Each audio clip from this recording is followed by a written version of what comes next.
Rewind from 2021, where being a witch is rather commonplace, to the late 1800s, and you're looking at quite a different political and religious climate.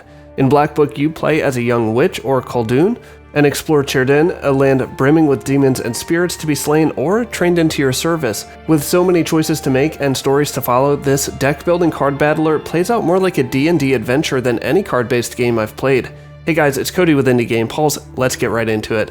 Vasilisa is a budding coldoon, or young woman learning the ways of a witch, and with the help of her grandfather Yegor and some other friends she meets along her journey, will not only learn the ways of the Black Book, but the history and lore of Slavic mythology.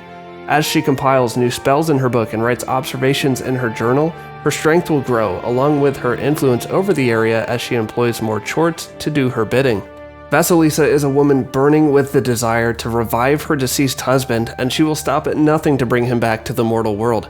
However, there are many obstacles standing in her way, the greatest of which are the 7 seals preventing her from opening the Black Book, which will grant her wish to revive her beloved. There is a bit of a morality spectrum here, as you can choose to commit sins, sometimes unknowingly, or do good and help people. The further you go in either direction, the more choices will be available to you in interactions. And let's talk for a moment about the interactions as Vasilisa goes on her quests. These feel very much like D&D scenarios, with the setting and characters laid out to you. Oftentimes you can rely on information gleaned from Vasilisa's journal in order to make an educated decision, but even so, sometimes the scenarios do not always play out as intended, and this can lead to some fun or challenging surprises. Outside of the adventure scenarios, you'll also have many encounters with people, some of which will stay with you throughout Vasilisa's journey, like her grandpa Yegor, who you can gain a lot of backstory and journal entries from. He in particular reveals much of the history of the area and the Slavic mythology from which Black Book draws. While Black Book is a deck-building card battler featuring some devilish monsters to overcome, this is one of the most intuitive and easy-to-learn card systems I've encountered, even though many of the card names are not in English.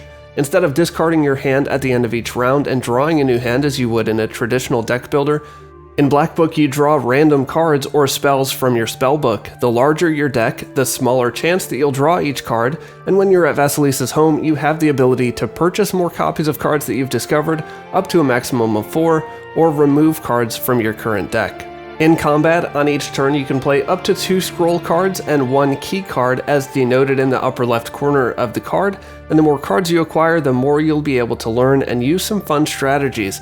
For me, I liked to build my deck with as many black cards as possible and utilize the well-versed effect, which makes cards more powerful for each black card played that turn. Combined with some firm cards which remain in play for multiple rounds, I was able to deal some massive damage and make quick work of some baddies. You can also use some traditional witches items like herbs, which you can use once per round. Overall, I found the battling system very intuitive and easy to learn without having to deal with discards and one-time use cards, and the card choices kept me coming back to my spellbook and trying to optimize my strategy. If you're enjoying my review, remember to click the like button and consider subscribing for more indie game reviews. Or I'll curse you with 7 years of bad luck. Seriously, both things do help support our growth as a community and help our videos get shared to more indie game fans too. Thanks. There is some light skill progression available as Vasilisa gains experience through each battle and encounter. With each level gained, you can increase a skill from across 4 different categories, with some abilities like adding equipable item slots, increasing the damage done by certain card types, or the skills that I leveled up early on which decreased the penalty for asking for a hint during conversational encounters. These give you some added incentive to make the most of each opportunity, as you'll gain more experience by doing more things, and even by pursuing optional quests. The art and graphics were both excellent and a bit of a letdown. The scenery and mood was fantastic, with dark shadows dominating the battle scenes, and flashes of light and magic breaking the darkness. The landscapes outside of the battles were also lovely, with some light exploration even taking place where you can look around for hints and some spare herbs to pick. Both of these scenes share in common some fantastic lighting, with some dull rays of light sneaking through the gnarled tree branches above. Where the art let me down a bit was in the character design. Everything in the game is built with a low poly style, but there were times when the character models just felt a bit lacking, like I could see the cracks between their polygonal joints, or maybe it was the way they moved that just looked unnatural. However, the music in Black Book is quite outstanding, with orchestral tracks featuring plenty of stringed and woodwind instruments, some chimes, and a lot of deep, foreboding tones. It's exactly what you would expect to hear as you adventure through the Russian countryside under the cloudy moonlight. I haven't mentioned this yet, but the characters are fully voice acted, and I really enjoyed old Yegor's character in particular. The legend says that your wish is behind the 7 seals. I could never open the first one. I think the pacing of all the narration could use some work, as it is painfully slow, and I found myself skipping through it after an hour or so, although I did occasionally sit back and listen to the newly introduced characters spinning their yarns.